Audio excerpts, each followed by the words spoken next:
In the final years of the 18th century, deep in the heart of South Carolina's plantations, whispers spread about a slave woman unlike any other, small in stature, yet monstrous in vengeance. Her name was Harriet Green, a dwarf enslaved since birth, mocked, beaten, and dehumanized by those who saw her as less than human. But one moonless night in 1799, she turned from prey to predator. What she did to the overseer who tormented her would echo through the South for generations, becoming one of the most horrifying acts of retribution in early American history. In the waning light of the 18th century, the Edgefield plantation stood like a scar upon the Carolina soil, a place where pain was law and silence was survival. The air there always carried a heaviness, thick with the smell of sweat, blood, and molasses, a suffocating mixture that clung to every wooden beam, every shackle, every trembling hand that dared to reach toward the sky. The plantation was vast, surrounded by marshes that swallowed sound and forests that whispered secrets the wind dared not carry. Those who toiled on its fields moved like shadows, their eyes dull from years of submission, their backs bent under the weight of another man's will. It was here, amid the endless rows of sugarcane and cotton, that Harriet Green drew her first breath, a child born into bondage and branded by misfortune from the moment her cries echoed across the cabin walls. She was different, small in stature, her body marked by the deformities that made her the subject of ridicule. The overseer and masters called her names that tore at her spirit, turning her existence into a cruel spectacle meant to entertain those who saw her not as human, but as a curiosity, a grotesque amusement in a world already steeped in wickedness.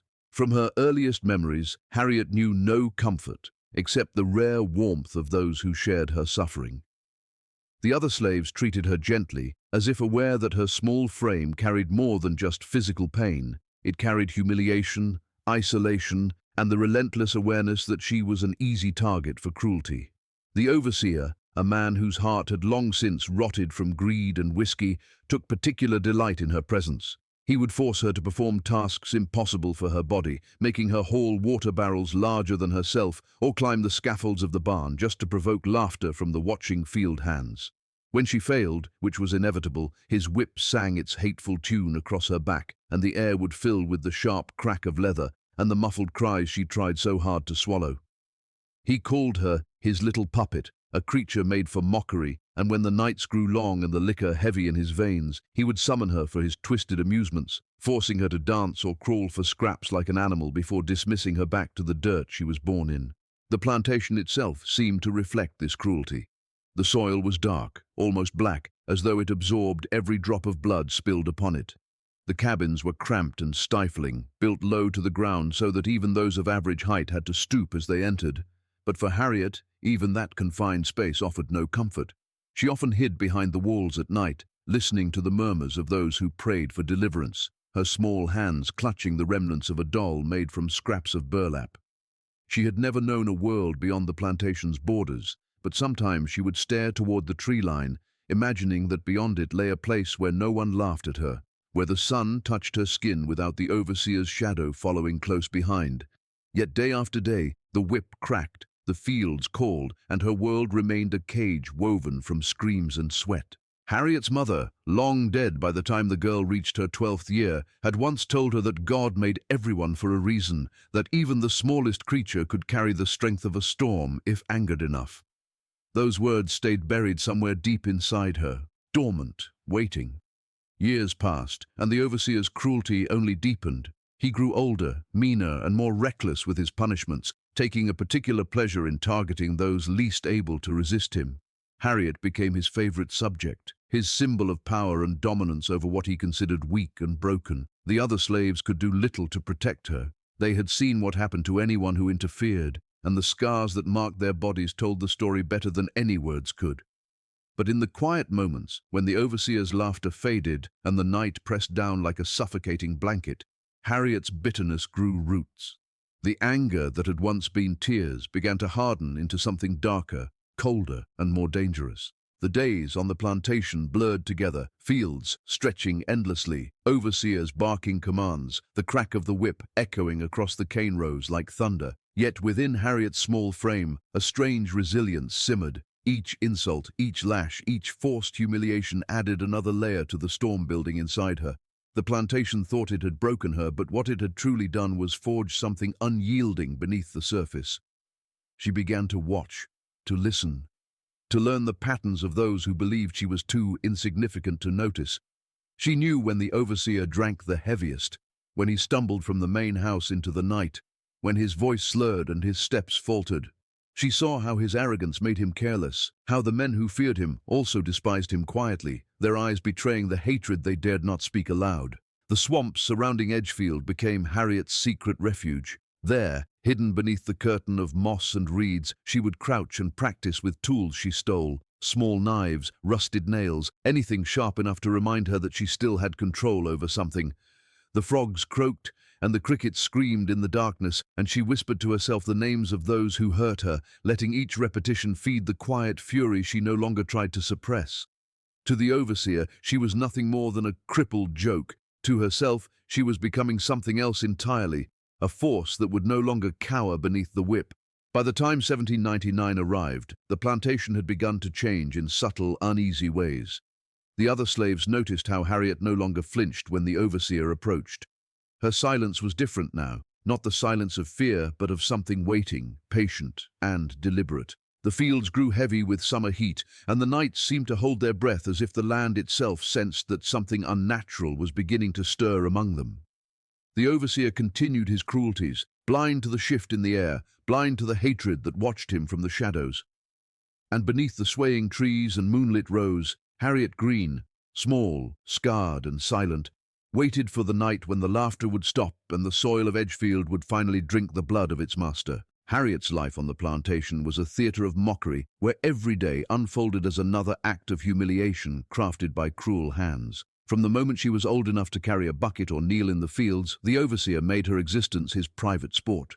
Her dwarfism, which rendered her smaller and weaker in appearance, became his favorite source of entertainment, a tool to showcase his authority and to amuse the white men who gathered in the evenings with their cigars and laughter echoing through the humid night. He would summon her from the slave quarters, dragging her into the light of the fire, forcing her to dance clumsily as the men laughed, pointing and slapping their knees, their drunken amusement bouncing off the wooden walls of the porch like cruel music. Her tiny frame, bent under years of labor, became a prop in their spectacle. Every gesture she made, every step she took, was followed by ridicule, her name reduced to a punchline among men who thrived on the suffering of others. The overseer's cruelty had no rhythm, no mercy, and no limit. On some mornings, he would call her to the fields before dawn, ordering her to work beside men twice her size, loading sacks of cotton that dwarfed her entire body. The weight would drag her down into the dirt, her knees scraping the ground until they bled, but still he would bark at her, calling her lazy, calling her useless, daring her to cry. When the sun rose high and the air grew thick with heat, the other slaves would glance toward her, their eyes filled with a mix of pity and helplessness, for they knew what would follow. The overseer's voice would turn sharp, the whip would cut through the humid air, and her cries would melt into the rhythm of the day, another sound among the endless chorus of agony that defined their lives. But unlike others, Harriet's pain carried a different kind of silence afterward. She did not curse him. She did not beg. She simply stood up, brushed the dirt from her face, and continued the work with a blankness that unsettled even those who pitied her. The overseer's obsession with breaking Harriet stemmed from more than cruelty. It was his need to remind himself that even the smallest, weakest body on the plantation was under his control. He would call her to his quarters late at night, his breath heavy with liquor, forcing her to clean his boots or scrub the bloodstains from his whip, taunting her with the power he held over every heartbeat she took. Sometimes he would pretend kindness, giving her scraps of food, telling her she was lucky to have his attention, and then laughing when she hesitated to take them.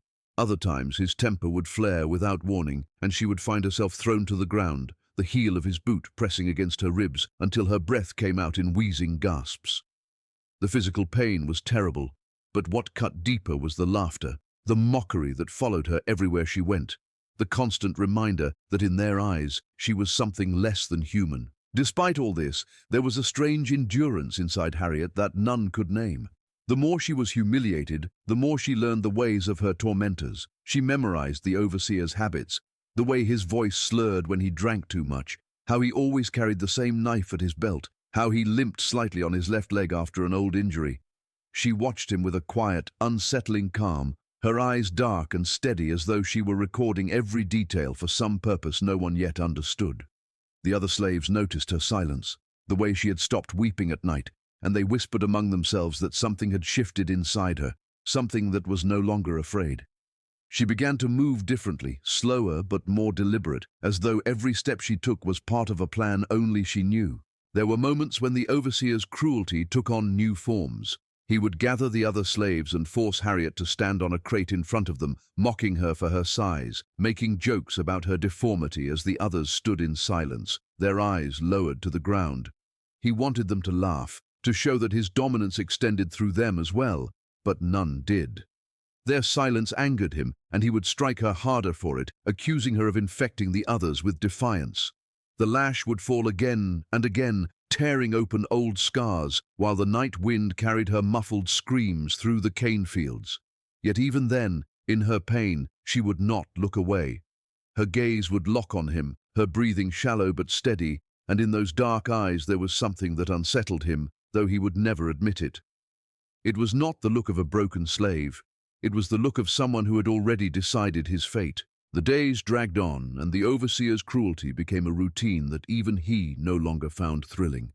He had grown careless, forgetting that every act of domination left a mark not just on her body, but on the soil itself. The other slaves began to treat Harriet with a quiet reverence, helping her in small, secret ways, slipping her pieces of bread, tending to her wounds when she slept, whispering prayers for her safety. They could not stop what was happening, but they sensed she was carrying something for all of them, something that would eventually find its way back to the man who had caused so much suffering. At night, Harriet would sit by the dying fire, her eyes reflecting the glow like embers, her small hands tracing lines in the dirt as if writing invisible words. The voices of the forest called to her, the rustle of leaves, the croak of frogs, the distant cry of a whippoorwill, and she listened to them as if they spoke secrets only she could understand. Each scar on her body became a story, each lash a reminder, each insult a thread in the tapestry of a vengeance still forming in her mind. The overseer, meanwhile, continued his life of cruelty, blind to the storm that was gathering quietly beneath his own roof. To him, Harriet was still a joke, a thing to be used and discarded, a reminder of his power.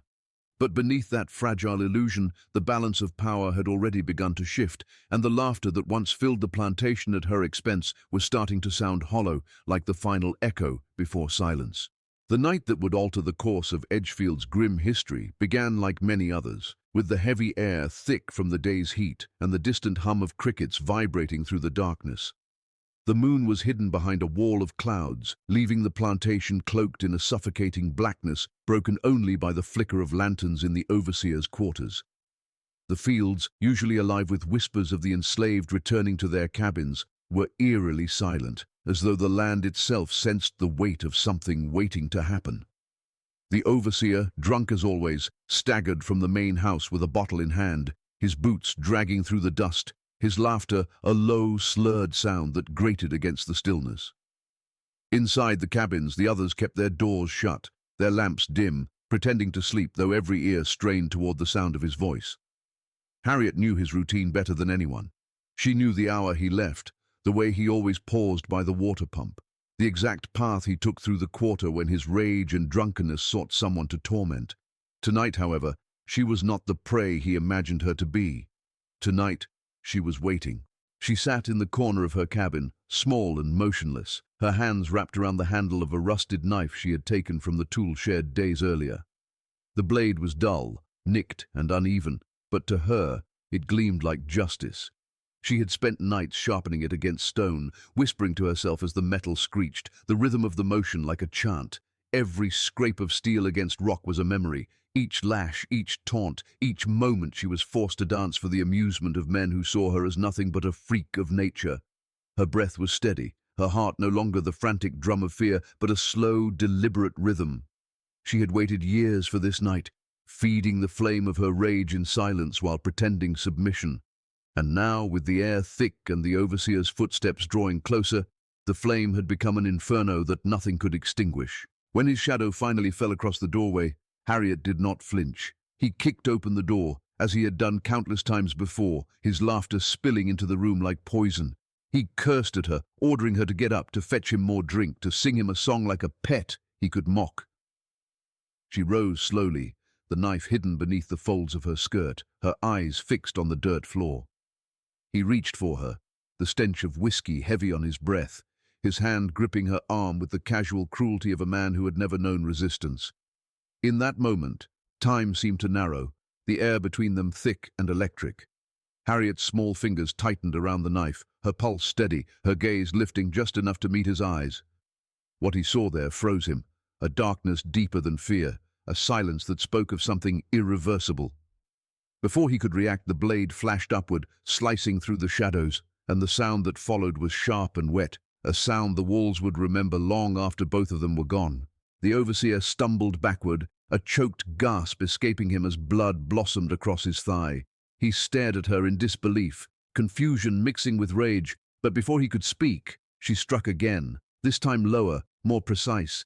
Years of watching him, of learning his movements, had taught her where to strike, how to cripple rather than kill. Her small frame moved with startling precision, each motion fueled by a lifetime of suppressed fury. He fell to the floor, his hands grasping at his legs, screaming as crimson spread beneath him. Harriet stood above him, breathing hard, her expression cold and unreadable. The whip that had once been his weapon now lay beside him, useless, coiled like a dead snake. She picked it up, feeling its weight, the roughness of the leather against her palm, and for the first time she held power in her hands instead of pain. The other slaves, drawn by the noise, pressed against their doors but did not move to interfere. They had lived too long under the shadow of the overseer to misunderstand what was happening. Inside the cabin, his screams grew louder, echoing through the night, but no one came to help him. The master's house was too far, the night too thick, and fear too deep. Harriet worked with terrifying calm, her movements methodical, her breathing slow. She dragged the overseer toward the fire pit, his blood leaving a trail across the dirt, his pleas turning to incoherent sobs. Her strength seemed unnatural for her size, but it was not muscle that drove her, it was rage that had hardened into something beyond human endurance. She used the forge tool she had hidden there, heating the blade until it glowed faintly red, and without hesitation she continued her grim task, severing what he had used to walk proudly across the fields, what he had used to chase and beat those who could not escape him. The sound of his agony filled the cabin, but Harriet did not stop. Her expression never changed, her small face glistening with sweat, her eyes reflecting the dim light like polished coal. She did not speak a word. When it was done, she tossed the blade aside and stepped back, watching him writhe, the smell of blood and burned flesh heavy in the air. The night had swallowed every trace of hesitation from her soul.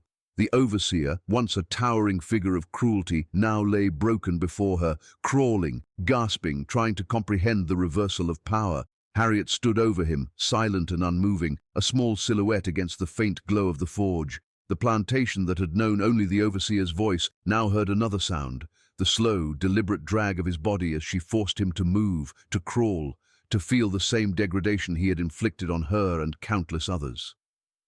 The ground beneath them drank deeply from the blood that marked his every movement, and the air trembled with the weight of something unholy being born in that cabin. The cries of the overseer became distant, swallowed by the vast dark fields, and in the stillness that followed, the plantation itself seemed to hold its breath, as though it knew that nothing would ever be the same again. The overseer's body trembled violently as he dragged himself through the dirt, the wet sound of his mutilated legs scraping against the ground echoing through the darkness. The night was heavy, suffocating, the air thick with the smell of blood and ash. Harriet walked behind him, her bare feet silent against the earth, her eyes locked on the man who had once stood over her with the whip in his hand. Now he was reduced to a crawling beast, moaning and choking on his pain, each movement leaving streaks of red across the soil. She carried the whip he had used to torment her, coiled loosely in her hand, not to strike, but to command. The irony of it was almost divine. She spoke few words, only short, sharp commands, her voice low but steady, cutting through his sobs with the same precision the blade had cut through flesh. He obeyed not out of defiance but instinct, his mind shattered, his body trembling as he tried to do what she ordered.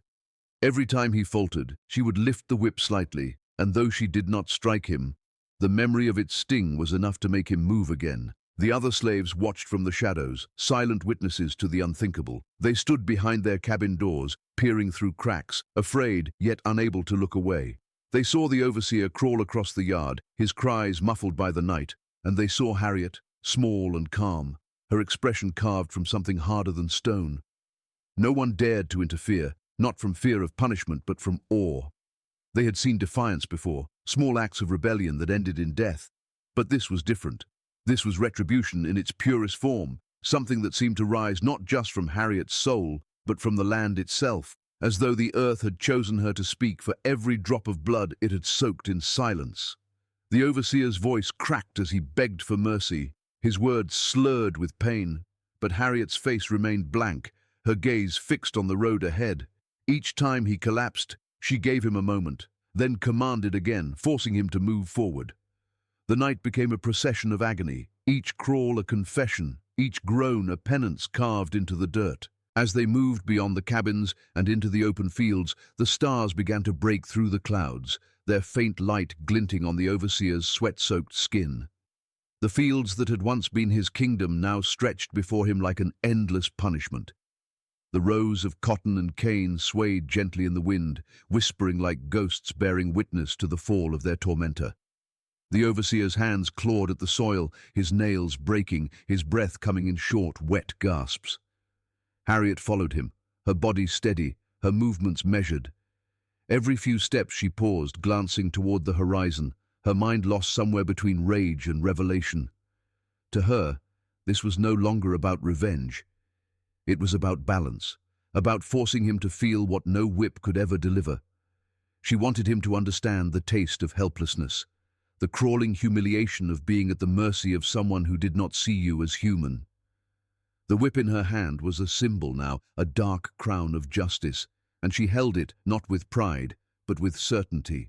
The overseer tried to speak again, choking out promises, apologies, anything that might reach the part of her that still remembered mercy, but Harriet's silence was absolute. Words meant nothing here.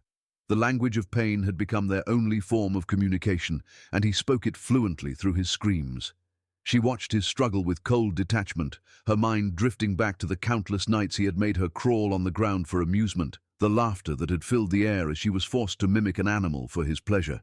Now, in the cruel symmetry of fate, he crawled in the same dirt, his body broken, his pride stripped away, and she saw that no words could equal this justice. The plantation, once filled with the sounds of labor and command, was now haunted by a single, rhythmic dragging sound that carried across the fields like a dirge.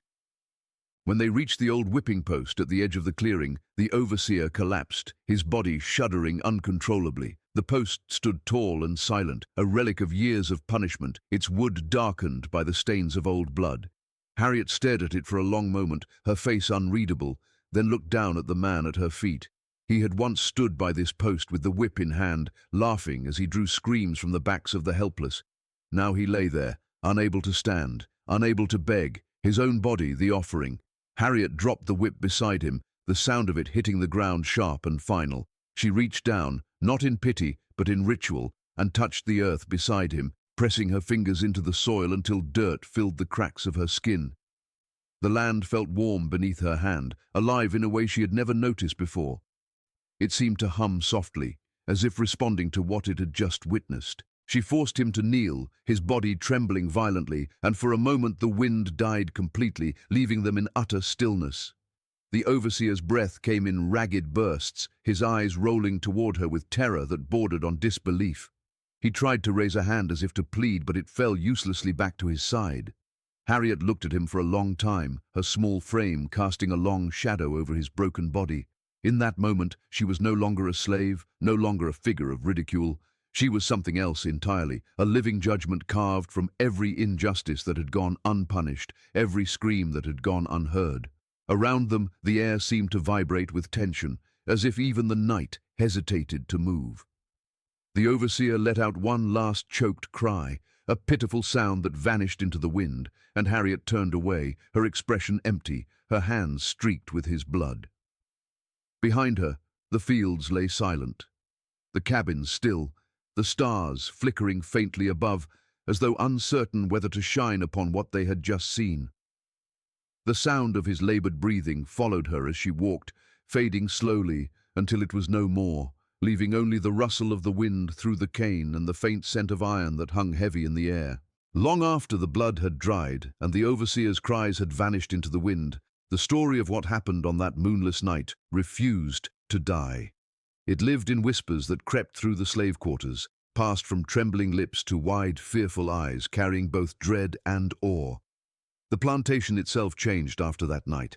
The laughter that once spilled from the overseer's porch was never heard again, replaced instead by a strange quiet that clung to every corner of the land. Even the master's house seemed uneasy, its lights dimmer, its halls heavier, with the sense that something unnatural had taken root among them. The overseer's body was found days later at the edge of the cane field, his eyes wide open, staring toward the trees as though he had seen something no mortal should. Some said he had crawled there himself before dying, dragging what was left of him through the dirt until his heart gave out. Others believed Harriet had left him there intentionally, to let the land claim him the way he had claimed so many lives in its shadow. No one truly knew, but everyone agreed that the place where he fell never grew anything again. The soil turned hard, the grass refused to sprout, and the wind that passed through it carried a sound like a low moan. Harriet was never seen in the same way after that night. To some, she was a murderer. To others, she was the embodiment of justice. The slaves on the plantation spoke of her with a mix of reverence and fear, calling her the Little Storm, the spirit who rose against cruelty when no one else could. Some claimed they saw her standing by the whipping post in the early dawn, motionless and silent, her small frame outlined against the mist, as if she were part of the earth itself. Others swore they heard her singing softly in the dark, a tune no one recognized, a song that sounded more like mourning than triumph. The masters tried to bury the incident, forbidding anyone to speak her name, but the silence only made the legend stronger. The story traveled beyond the plantation, carried by traders, field hands, and fugitives who whispered it to one another around dying fires. Each telling added new details, some imagined, some true, but all carried the same truth, that a woman who had been made small, broken, and powerless had turned the very instruments of her torment into her retribution. In the years that followed, Harriet's name became both a warning and a prayer. In the slave quarters of the South, mothers would hush their children at night with tales of the woman who made the overseer crawl, reminding them that even the smallest flame can burn a house to the ground. Some claimed her ghost lingered in the fields, watching over those who still toiled beneath the whip. They said that when the wind passed through the cane, it sometimes took on the rhythm of crawling footsteps, and that if you listened closely, you could hear the faint rasp of the overseer's voice begging for mercy. The white men, however, told the story differently.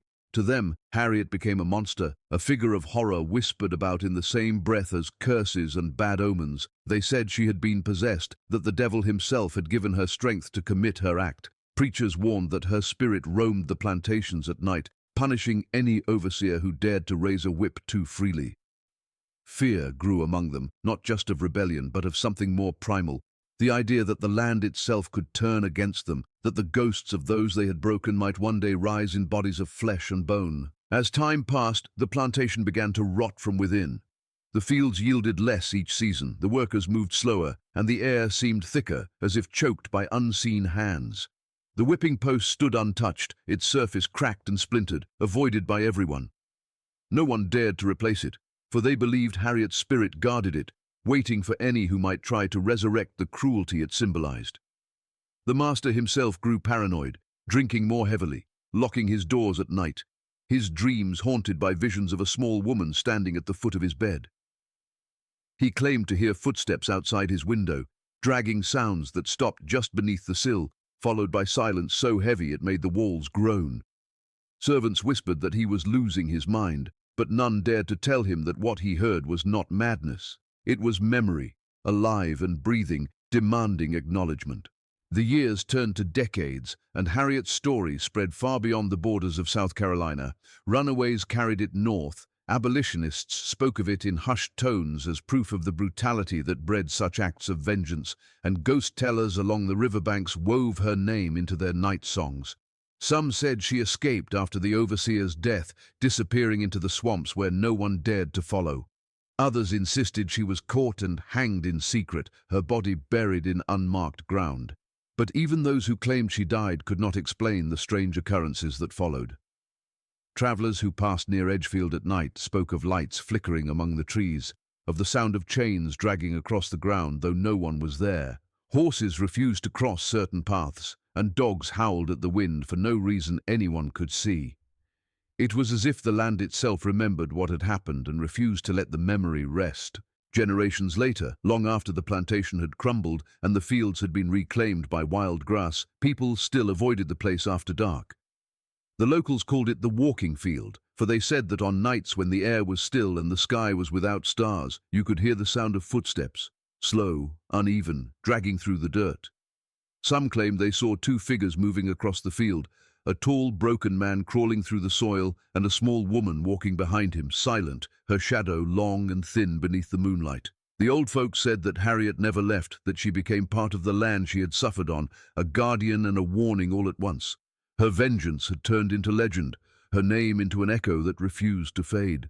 The wind that once carried her cries now carried her memory, and every rustle of the cane was a whisper of her story, a story not of madness, but of justice carved from agony, of a woman who had been forced to kneel but had made her tormentor crawl instead.